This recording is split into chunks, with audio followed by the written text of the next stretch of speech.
man taraka ijabatal muadzin walau bi ghairi uzrin sunna lahu at-tadarruk in qasara al-fasl. Bagi orang yang dia tidak sempat menjawab kumandang azan, apabila memang waktunya jedanya itu tidak terlalu lama, maka disunahkan bagi orang tersebut untuk menjawabnya dengan sendiri. Misalnya, ya, adzan sudah lewat, tapi kita belum sempat untuk menjawab kumandang azan, maka kita baca sendiri aja. Allahu akbar, Allahu akbar, Allahu akbar, Allahu akbar. Asyhadu an la ilaha illallah, asyhadu an la ilaha illallah, asyhadu anna Muhammadar Rasulullah, asyhadu anna Muhammadar Rasulullah, la haula wala quwata illa billah, sampai la ilaha illallah. Baru kemudian kita baca Allahumma sholli ala sayyidina Muhammad wa ala ali sayyidina Muhammad, Allahumma rabb hadhihi da'watit tammah, dan seterusnya. Itu disunahkan. Saking pentingnya menjawab azan, saking pentingnya bagi orang yang belum sempat menjawab azan ketika azan dikumandangkan, maka asalkan jarak azan ini belum terlalu lama, maka bagi dirinya disunahkan menjawab azan dengan sendirinya sampai dituntaskan dengan membaca doa setelah azan. Saking pentingnya azan. Walau tarattabal muazzinuna ajabal kul. Kalau seandainya dari rumah terdengar suara kumandang azan dari masjid, dari musola A, B, C, D, terdengar semuanya, maka di sini dikatakan walau tarattabal muazzinun ajabal kul, maka disunahkan untuk dijawab semuanya itu. Jadi kita tunggu semuanya, kita jawab persatu sampai selesai. Wa idza azanu ma'an, tapi kalau semuanya kumandangnya itu ternyata kok suaranya jadi satu dari beberapa masjid tadi itu, maka cukup satu kali saja menjawabnya. Ini saking pentingnya menjawab azan. Wa yaqta nahwal qari wat ta'if ma huwa fihi minal qiraah wa dzikr wa yujibu. Bagi orang yang sedang membaca Al-Qur'an ketika dikumandangkan azan, maka berhenti dulu baca Qur'annya untuk menjawab azan. Bagi orang yang sedang tawaf di Ka'bah, ketika ada kumandang azan, maka hentikan dulu bacaan-bacaan yang lain, zikir-zikir yang lain, jawablah azan. Ketika ada orang yang sedang zikir, ya, membaca zikir-zikir, maka berhenti dulu zikirnya, jawab suara azan. Ini saking pentingnya azan, ya.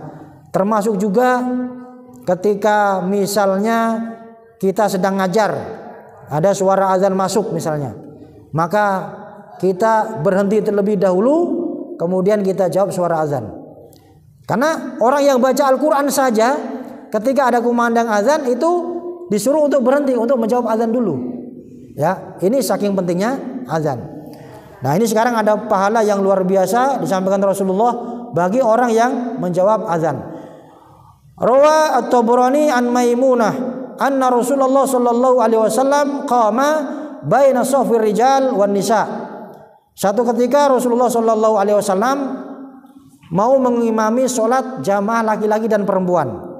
Faqala, kemudian Nabi menyampaikan, ya masyarun nisa idza sami'tunna adzan hadzal habashi wa iqamatahu faqulna kama yaqul fa inna lakunna bikulli harfin alfi darajah.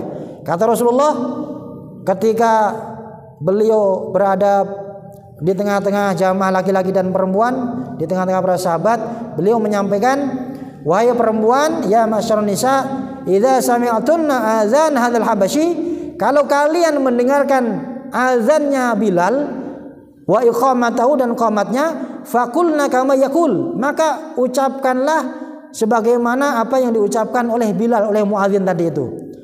Fa inna lakunna bikulli harfin alfi darajah. Bagi kalian yang menjawab azan, kata Rasulullah, setiap huruf dari lafal azan itu diberikan pahala alfi darajah, 1.000.000 derajat kebaikan oleh Allah Subhanahu wa taala. 1.000.000 derajat kebaikan yang diberikan oleh Allah Subhanahu wa taala dari setiap huruf bacaan azan yang kita jawab tadi itu. Masya Allah, ya, luar biasa. Qala Umar radhiyallahu anhu hadzal nisa famalil rijal. Kemudian sahabat Umar ketika mendengar Rasulullah seperti itu, beliau bertanya, ya Rasul, itu pahala yang diberikan kepada perempuan yang menjawab azan. Mereka mendapatkan pahala dari Allah Subhanahu wa taala yang begitu besar.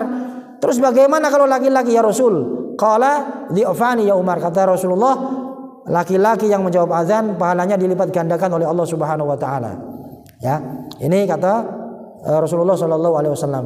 Qala Sya'rani akhadha alaina al-ahdul 'am min Rasulillah sallallahu alaihi wasallam an nujibal muadzin bima warada fi sunnah wa la natalaha anhu bikalamin lagwin wa la ghairihi adaban masyari' sallallahu alaihi wasallam. Masyari' sallallahu alaihi wasallam. Jadi dikatakan oleh Imam Asy-Syarani, jadi Rasulullah sallallahu alaihi wasallam menyampaikan betapa pentingnya menjawab azan, karena memang azan ini sebenarnya adalah panggilan Allah Subhanahu wa taala. Ya, maka ketika ada suara azan ini sebenarnya itu yang memanggil adalah Allah. Hanya saja Allah menyampaikannya melalui perantara para muazin itu. Maka ketika kita dengar kumandang azan, ya, kita segera siap-siap untuk mengerjakan sholat sambil kita jawab setiap lafaz yang dikumandangkan oleh muazin tadi itu. Syukur-syukur kita ini sebelum adzan dikumandangkan kita sudah siap untuk melaksanakan sholat.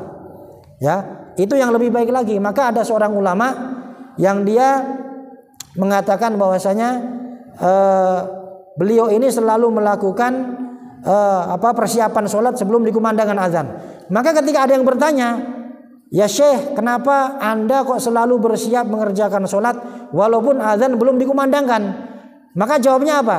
Karena azan itu sebenarnya ditujukan bagi orang-orang yang lupa dengan pelaksanaan sholat. Aku tidak ingin menjadi orang pelupa sebagaimana orang yang diingatkan dengan azan itu. Maka ketika kita mendengar seperti ini, bagaimana setiap sebelum masuk waktu sholat kita sudah bersiap-siap untuk menghadap Allah Subhanahu wa taala dengan melakukan wudhu untuk segera menunaikan kewajiban sholat ketika sudah masuk waktunya. Karena memang ada waktu yang luar biasa apabila kita melakukan sholat di awal waktu, itu pahalanya oleh Allah Subhanahu wa taala akan diberikan pahala yang banyak. Yaitu apa? Antara setelah azan sampai sekiranya 40 menit pertama. Jadi dari azan dikumandangkan sampai 40 menit pertama itu yang disebut dengan waktu afdol untuk mengerjakan sholat. Ya, nah, maka dari itu kalau kita sudah tahu seperti ini, maka sebaiknya kita untuk membiasakan mengerjakan sholat itu di awal waktu. Apalagi bagi ibu-ibu yang biasanya memang banyak pekerjaannya. Ya, maka ketika sudah waktu sholat masuk, segera kita tunaikan sholat itu. Kalau bapak-bapak, sunnahnya dikerjakan di masjid.